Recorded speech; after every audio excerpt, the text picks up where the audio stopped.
Manmohan Singh India കണ്ട എക്കാലത്തെയും മികച്ച ഭരണാധികാരികളിൽ ഒരാൾ. ലോകത്തെ ഏറ്റവും മികച്ച സാമ്പത്തിക വിദഗ്ധരിൽ ഒരാൾ. 10 വർഷക്കാലം ഇന്ത്യയെ മുന്നിൽ നിന്ന് നയിച്ച മൻമോഹൻ സിംഗ് എന്ന തന്ത്രജ്ഞനായ ഭരണാധികാരി എന്നേക്കുമായി ഈ ലോകത്തിനോട് വിട പറഞ്ഞിരിക്കുകയാണ്.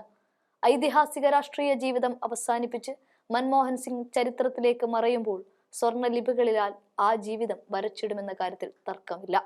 ഇന്ത്യ എന്ന മഹാരാജ്യത്തിന്റെ തളർച്ച വളർച്ചകൾ നേരിട്ടുകണ്ട മൻമോഹന്റെ വലിയ രാഷ്ട്രീയ പാരമ്പര്യം എന്നും കോൺഗ്രസ് പാർട്ടിക്ക് വരും കാലത്ത് മുതൽക്കൂട്ടാകുമെന്ന് ആ പാർട്ടി വിശ്വസിക്കുന്നുണ്ട്. നേരത്തെ രാജ്യസഭയിൽ നിന്ന് പടിയിറങ്ങിയ വേളയിൽ രാജ്യത്തിന് നൽകിയ സംഭാവനകളെ പ്രശംസിച്ച് കോൺഗ്രസ് അധ്യക്ഷൻ മല്ലികാർജുൻ ഖാർഗെ മൻമോഹൻ സിംഗിന് വൈകാരികമായ ഒരു കത്തെഴുതിയിരുന്നു.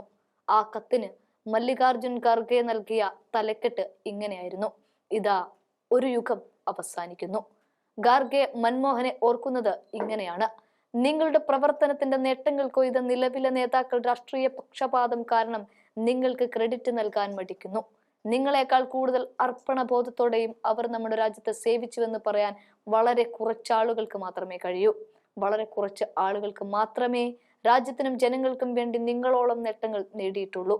മൻമോഹൻ സിംഗ് എല്ലായ്പ്പോഴും മധ്യവർഗത്തിനും യുവാക്കൾക്കും ഒരു ഹീറോ ആയി തുടരും. വ്യവസായികൾക്കും സംരംഭകർക്കും നേതാവും വഴികാട്ടിയുമായി മാറും.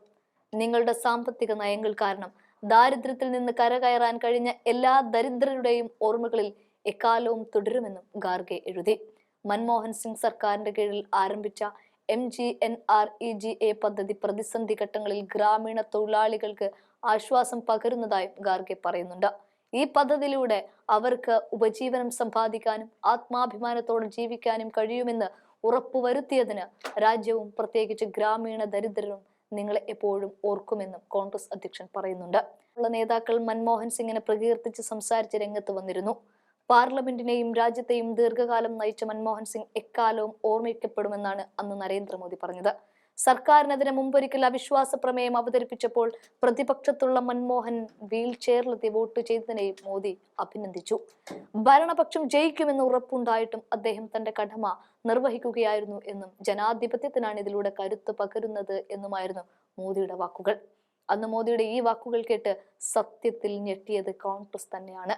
കാരണം 2010 ശേഷം പ്രധാനമന്ത്രി സ്ഥാനത്തേക്ക് എത്താൻ കരുക്കൾ നീക്കിയിരുന്ന അന്നത്തെ ഗുജറാത്ത് മുഖ്യമന്ത്രിയായിരുന്നു നരേന്ദ്രമോദി മൻമോഹൻ സിംഗിനോളം നിരന്തരം അധിക്ഷേപിച്ച മറ്റൊരു കോൺഗ്രസ് നേതാവ് ഇല്ല എന്നതാണ് വാസ്തവം.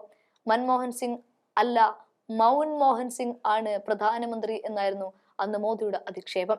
കോൺഗ്രസിന്റെ രാത്രി കാവൽക്കാരനാണ് മൻമോഹൻ സിംഗ്. റെയിൻകോട്ട് ഇട്ട് കുളിക്കുന്നവൻ, രാജ്യത്തിന് മേൽ അടിച്ചേൽപ്പിച്ച ആക്ടിംഗ് പ്രധാനമന്ത്രി, രൂപയുടെ ഡോക്ടർ എന്നിങ്ങനെ കഴിഞ്ഞ 12 വർഷത്തിനിടയിൽ മൻമോഹൻ സിംഗിനെ അധിക്ഷേപിക്കുന്നതിനായി പ്രധാനമന്ത്രി നരേന്ദ്രമോദി നടത്തിയ വാക്പ്രയോഗങ്ങൾ എണ്ണിയാൽ തീരില്ല. അതേ നരേന്ദ്രമോദി തന്നെ ജനാധിപത്യത്തിന് കരുത്തു പകരുന്ന വ്യക്തിയായി മൻമോഹനെ വിശേഷിപ്പിച്ചത് കാലം തന്നെ മോദിയെ കൊണ്ട് പറയിപ്പിച്ചതാകാമെന്ന് കരുതുന്നവരുമുണ്ട്.